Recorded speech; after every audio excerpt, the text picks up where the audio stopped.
The unparalleled sport of ice hockey is almost always worth analyzing more deeply than the final score.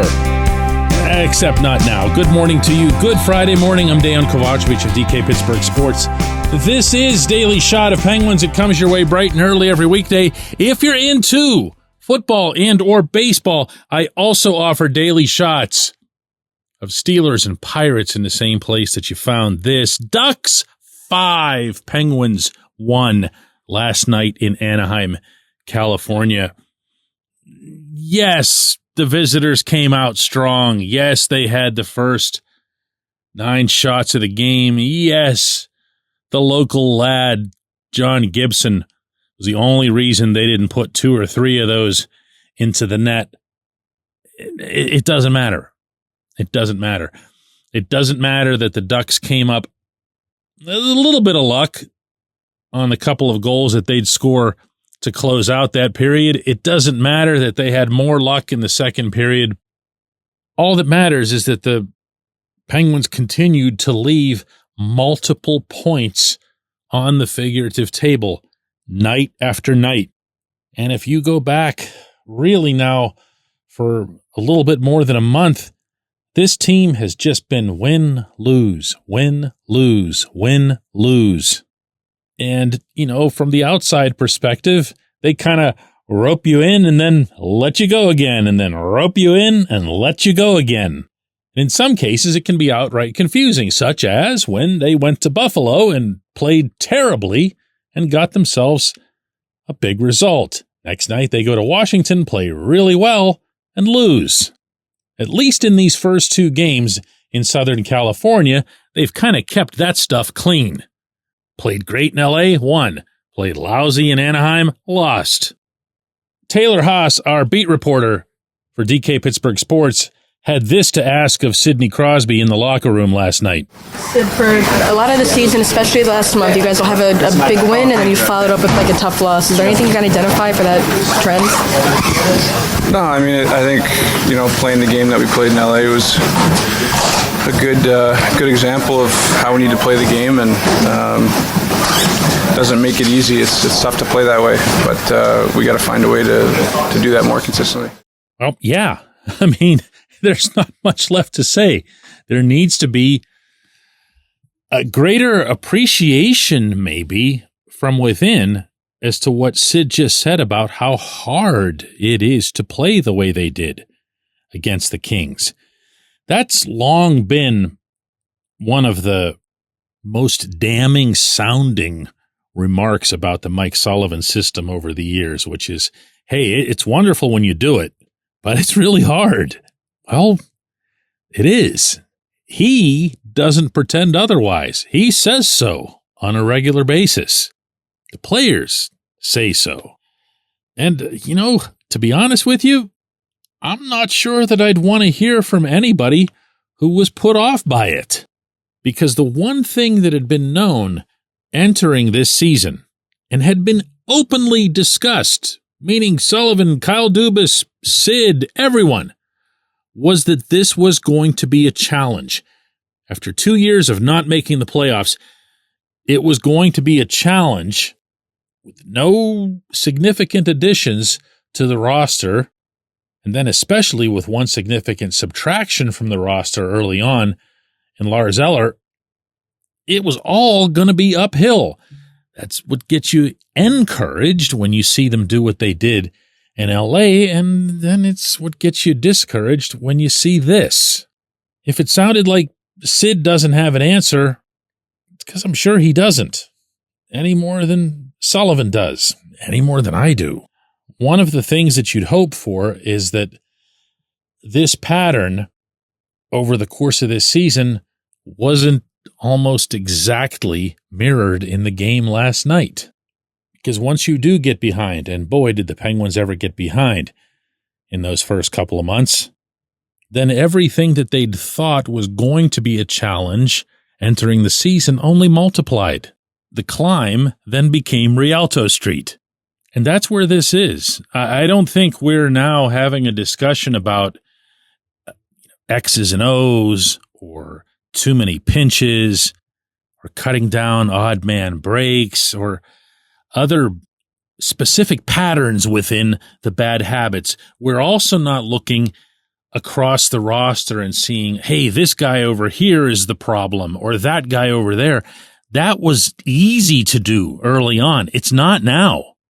Heck, the two guys I've been riding as hard as anybody all year might have been two of their best guys last night between Matt Grzelcyk and, believe it or not, Matt Nieto, who was just everywhere. I didn't even know who that was wearing 83.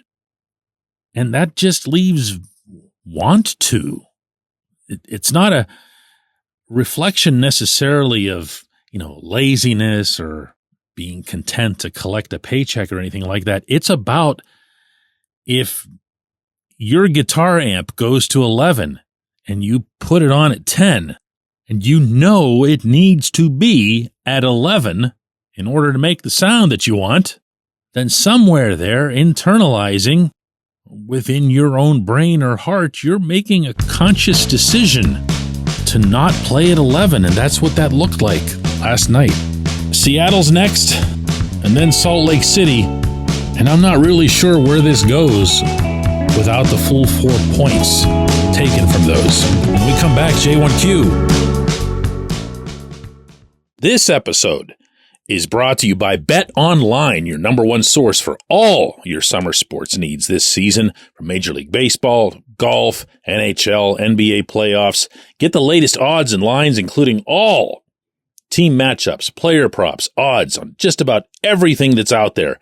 Head to the website today or use your mobile device to get in on the action. Bet Online, where the game starts.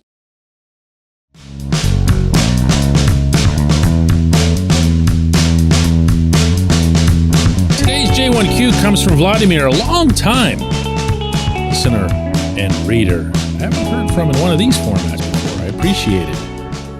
Vlad asks, for a team that thrives on goals, it seems like the Penguins get depressed when their chances don't go in. Could this be contributing to their defensive breakdowns?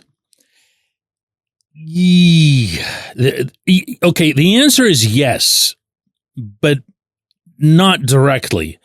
I look at a game like last night, and I feel like, to an extent, the Penguins got goalied. Okay, that's how good John Gibson was, which is funny because, just as an aside here, when Gibson, who's a native of Whitehall in Pittsburgh's South Hills, used to play the Penguins, he would freak out. Some of you might remember this. Like, he had some of the worst games, gave up some of the worst goals you'd ever seen, because I don't know if he could just not handle facing his childhood favorite team, right? But yeah, no, that was not what happened at all last night. To the Penguins' credit, even after the Ducks took that 2-0 lead and then went in that way at the intermission, they came out and just kept pumping away. They got the power play. They got their 25th power play goal in as many games. A nice pass there from Brian Rust to Michael Bunting, and here's hoping the best, by the way, for Rust, who left with an apparent knee injury after a hard but clean check from Radko Gudas later in that second period. But I didn't see the Penguins fold, and I didn't see them give up chances as a result of being frustrated by Gibson or frustrated by their own inability to score, whichever way they would happen to look at that. What I saw was eventually the team that was getting the outrageous goaltending was going to feel some of that confidence that I've been talking about all season. They think Gibson's going to stop everything, so they're going to take a few extra chances. And you saw them cheating a little bit. You saw the Frank Vetrano break. You saw other guys spring loose there because they were able to run some risks, go from deep in their own zone to the opposite blue line with passes. That's what happens when you're feeling it in goal and when you're feeling who you have in goal. That's not new for Gibson. I understand he's had an inconsistent career, and I also understand that he's capable of doing exactly what he did last night, like only a handful of others on the planet. So I wouldn't take it too far, Vlad. That's what I'm saying here. I wouldn't take that as some sort of hard trend. one thing to remember is that even though this game felt a little bit exasperating because of the goaltending that was occurring, man, that's really not been the case for quite a while now. And I'm going back to Thanksgiving Eve. Penguins have been the second highest scoring team in the NHL in that time. Only the Lightning have scored more. So last night was very much the exception in that regard. They just need, listen, more than anything else, they just need to commit to entering the game the way they did in LA, which they kind of did in this one. You know, when you get that many shots right off the bat, you've shown up to play. But that's only the amp at 10. Doing it the whole way through is 11. I appreciate you, Vlad. I appreciate everybody who listens to Daily Shot of Penguins. We'll be back with another one of these on Monday before I fly out to Salt Lake City to cover the Penguins' first ever game there.